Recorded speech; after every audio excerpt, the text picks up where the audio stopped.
Bon, le roulement ainsi que la cage a complètement disparu de la roue arrière. Il nous reste à peine 1 jour et demi pour arriver à Seydisfjordur, soit plus de 500 km à parcourir. On discute entre nous et on prend la décision de tout faire d'une traite. À partir de maintenant, on joue la montre. Étant donné la situation et le peu de temps qu'il nous reste, je me dis qu'il faut que l'on se rapproche le plus possible du bateau avant que ma roue arrière ne casse définitivement. De toute façon, c'est très simple. Au meilleur des cas, on arrive à Seydisfjordur et tout se passe bien, ma moto roule encore. Et au pire des cas, on pète la roue arrière pendant le trajet et là va falloir qu'on soit très bon pour trouver une solution et arriver au bateau en temps et en heure. Mais disons qu'en gros, l'idée c'est d'anticiper la casse de la roue arrière, tout en espérant qu'elle n'arrive pas. Mais dans le cas contraire, on aura plus de temps pour trouver une solution. Enfin, j'espère. Bon, ça m'a pas pour autant empêché de faire un petit live sur Instagram histoire de partager avec toi toute cette chaîne de montagnes absolument magnifique. Tu t'en souviens ou pas? J'ai demandé à Alexis de passer de temps en temps derrière moi histoire de checker la roue arrière. Comme elle fait que de bouger, je veux qu'il vérifie qu'au moins la situation ne s'aggrave pas. Si je peux éviter de me casser la gueule, franchement ça me va. Par contre, comme on passe tout près de Jökulsárlón, on est obligé de marquer un arrêt et d'aller voir ça. Si tu sais pas ce que c'est, je vais te montrer. Bienvenue au lac de Jökulsárlón. D'une superficie de 18 mètres carrés et d'une profondeur pouvant atteindre les 260 mètres par endroit, ce lac est en réalité très récent. Il est apparu entre 1934 et 1935 suite à la fonte des neiges de la langue glaciaire à cause du réchauffement climatique. Beaucoup d'animaux viennent se prélasser ici, on croisera d'ailleurs quelques phoques. C'est la première fois que j'ai l'occasion de voir des icebergs d'aussi près et je t'avoue que c'est vraiment quelque chose d'impressionnant.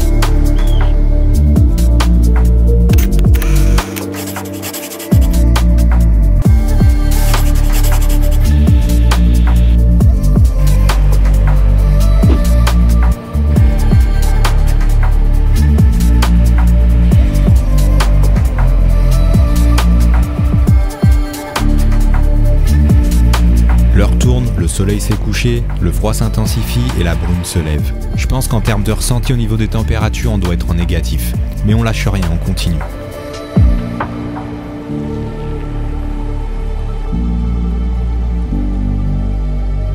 Il est 3 h du matin et on a besoin de ravitailler les motos en essence. On va également en profiter pour marquer une petite pause et se reposer quelques minutes. On va pas trop traîner parce qu'il nous reste de la route à faire. Il y a des amendes, des trucs comme ça peut-être?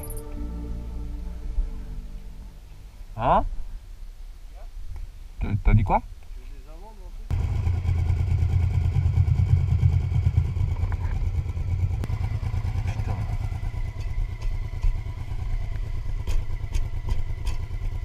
C'est de plus en plus la merde avec ma roue arrière. Elle fait de plus en plus de bruit et franchement, je suis grave sceptique. Je suis vraiment pas sûr d'arriver jusqu'au bout dans cet état-là. J'ai remarqué un truc, c'est que quand je roule entre 100 et 110 km/h, l'axe semble se stabiliser et la roue semble mieux fonctionner. En dessous de cette vitesse-là, la moto subit beaucoup trop. Du coup, j'essaye de garder ce rythme de croisière-là. Mais bizarrement, dans ma tête, je me prépare à chaque seconde à ce que la roue arrière pète littéralement.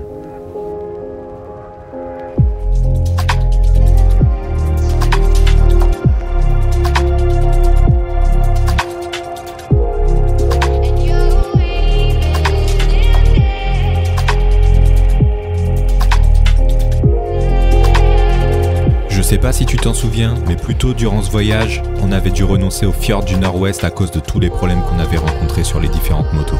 Mais en contrepartie, on est en train de faire les fjords du sud-est, et c'est vraiment magnifique.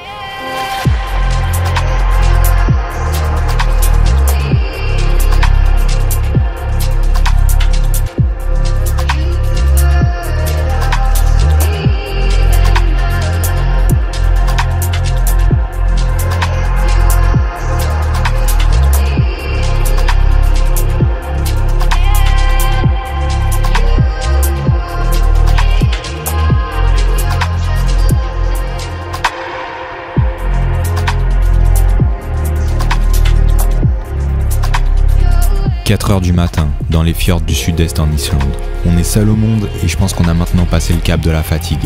Personnellement, c'est comme si je roulais en mode pilote automatique. Je suis dans ma bulle, conscient de mes faits et gestes, mais j'ai plus l'impression d'être le passager de ma propre moto.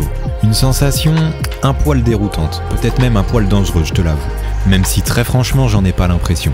Mais je dois avouer qu'elle est bien agréable quand même.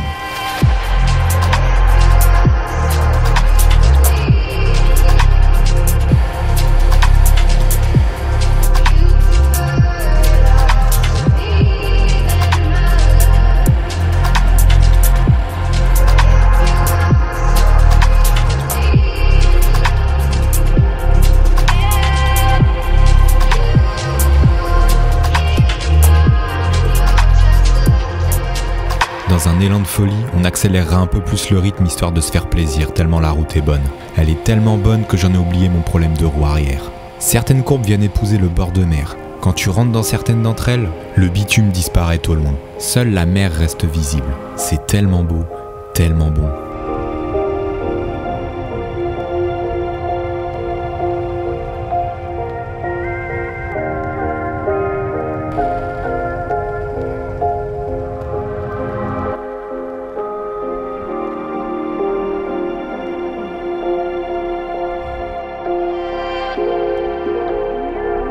Nouvelle décision à prendre. Soit on continue le long des fjords par la route, mais on rallonge le trajet de 100 km, soit on coupe par la montagne et on prend un chemin off-road.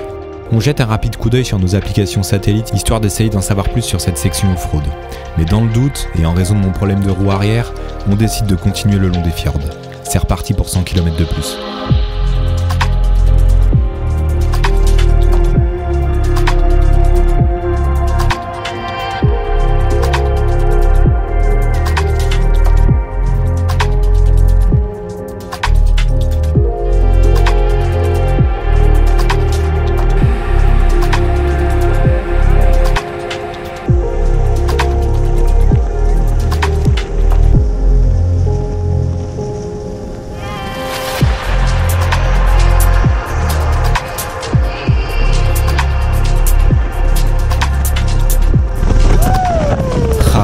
Le sourire jusqu'en haut des oreilles. Je le sentais arriver ce rayon de soleil. Ça fait un moment que je le vois caresser la crête des montagnes au loin. Pile au moment de son apparition, ça a été une explosion de différentes sensations et de ressentis en moi. La joie d'être ici en Islande, une réelle prise de conscience sur cet instant présent. On a vraiment une chance incroyable de pouvoir vivre tous ces moments qui sont souvent d'ailleurs très difficiles à expliquer aux gens. Qu'est-ce que l'on cherche exactement? Pourquoi est-ce qu'on s'inflige tout ça? Moi-même, franchement, je cherche encore souvent une bonne partie de ces réponses-là.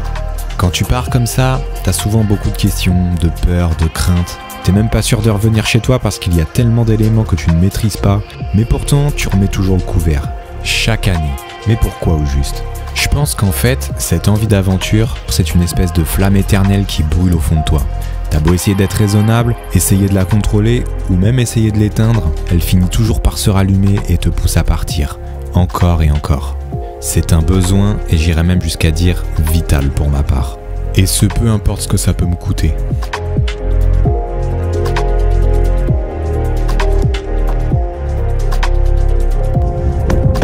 Elle y est arrivée. Dans un sale état, mais elle est là. On y est, on est arrivé au port de Seyðisfjörður. Le ferry est demain matin, et je peux te dire une chose, l'Africa Twin ne restera pas en Islande. Pour fêter ça, petit barbecue improvisé. Poulet, poivrons, champignons, riz, on va se cuisiner quelque chose de cool. Il reste encore mon problème de roulement à régler. Il faut vraiment que je trouve une solution. La moto est bien arrivée jusqu'ici, mais elle pourra clairement pas rentrer jusqu'à Paris dans l'état où elle est. Je me tâte à démonter la moto maintenant pour voir exactement l'état dans lequel est la roue, mais Clément et Alexis préfèrent que je n'y touche pas. Comme je suis quelqu'un qui écoute toujours les bons conseils... D'ailleurs, tu vois, ça c'est une cage poussière, ok. Là, tu vois, le roulement, dans toute façon, la bague là, elle est guidée ici par ça. Donc là, il n'y a pas de jeu. Enfin, il y aura du jeu, mais ta roue va pouvoir faire ça en fait. Enfin, tant qu'elle fait pas ça. Au moins ça. Déjà, c'est bien. Toujours ça. Ouais, mais si elle fait, parce que ça, si je tends la chaîne à fond. Tu vires ton étrier direct. Ouais, ça, on va le virer après. On va voir. Ça, c'est une autre histoire encore. Prendre un café, un jus d'orange, tu connais. Et on va remonter ça. À la limite, un moyeu, faut voir, tu vois, si ça se bicrave. Et ça se change pas, juste ça. Faire les rayons. Vas-y, de toute façon, le but là, je m'en bats les couilles. Le but, c'est que je rentre à Paname, c'est tout. Il n'y a pas de. Tu vois, je m'en fous, même s'il faut que je rachète une jante, je rachèterai une jante. On va faire un tour avec ton. Non, mais avant qu'il enquille l'autoroute, lui. C'est bon, Michel, t'inquiète pas. Il était neuf ton kitchen? Ouais, il est neuf. Il est mort. Hein. Il est mort. Comment ça, il est mort? Regarde la gueule de la couronne. De l'autre côté, il est flingué le truc. C'est rien, ça c'est de la... Mais c'est de la graisse, les gars. T'inquiète pas, Michel. Non, mais ça c'est de la graisse. Ah non, c'est pas vrai de la graisse. Non, mais ça tient, c'est rien, mec. Ça, tu crois que je vais le changer? C'est un ouf. C'est la main, ouais. Ce qu'on va faire, je vais monter la roue avec tous mes doigts dedans. Il va falloir qu'il y en ait un de vous qui la lève. Moi, je pousse là. Ah ouais. Ouais, ton opinel, gros, il l'a pris dans son mec, il l'a reposé. De putain. Je te jure. Et moi, je suis sûr, il y a un coup à jouer là. L'autre, il se fout ma gueule. Dans un élan de désespoir, j'ai fini par bricoler un truc avec des bouts de canettes, histoire de pouvoir juste faire avancer la moto jusque dans la cale du bateau. Il va falloir que je trouve une autre solution une fois que je serai au Danemark. C'est clair que là, dans les conditions dans lesquelles je suis, je pourrais pas aller bien loin. Mais bon, chaque problème en son temps. Demain matin, on embarque à la première heure et on quitte l'Islande. Tu penses que je suis arrivé au bout de mes galères et que ce road trip allait se terminer comme ça? Que l'Islande allait me laisser partir comme ça? Des scénarios concernant la fin de ce road trip, je m'en suis imaginé des dizaines. Mais franchement, ce qui va nous arriver par la suite, je pense que t'es pas prêt, clairement. En tout cas, nous on l'était vraiment pas. Bon, je vais aller me mettre dans mon sac de couchage et je vais fermer les yeux. Ce soir on dort par terre. Je te donne rendez-vous pour l'ultime épisode de nos aventures en Islande où tu auras l'occasion de découvrir comment est-ce que ce road trip s'est terminé. En attendant, abonne-toi à la chaîne et active les notifications si tu ne veux rien louper de cette aventure. L'ultime poster de nos aventures en Islande est disponible et c'est celui des icebergs à Jökulsárlón. Donc si jamais tu veux choper le tien, n'hésite pas à me contacter par email. Retrouve également tous les anciens posters qui sont toujours disponibles sur mes différents comptes Instagram et ici. Si tu veux choper le tien, pareil, tu me contactes par email. Même procédé pour les stickers, ils sont toujours dispo, donc si jamais t'en veux, n'hésite pas à me contacter à la même adresse. Continue de poser tes questions pour la prochaine FAQ concernant l'Islande. On y répondra ensemble dans un prochain talk à la fin de cette aventure. La SAP Black Market arrive bientôt. Il y a eu un peu de retard et quelques changements dans la préparation, mais ça suit son cours et je peux t'assurer que ça va arriver très vite. Donc si jamais tu veux plus d'informations concernant tout ça, pareil, n'hésite pas à suivre mes réseaux pour ne rien louper concernant l'arrivée des premiers textiles parce qu'il n'y en aura pas pour tout le monde. Alors tu sais ce qu'il te reste à faire. Abonne-toi. Easy.